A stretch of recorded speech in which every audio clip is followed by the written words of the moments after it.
How to change font size on your Vivo Y02t mobile phone. And okay guys, you'll have to do is go to settings. In settings, go to display and brightness. In display and brightness, below you can see the font and display size. You can tap this and you can see here the font size adjustment. Okay, you can adjust to the right, to big or largest the size of your font.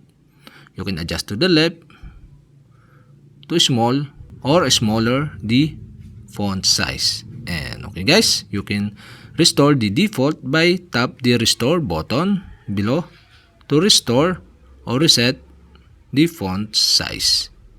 And that's it. Okay, you have successfully changed or adjust the font size of your Vivo Y02t mobile phone.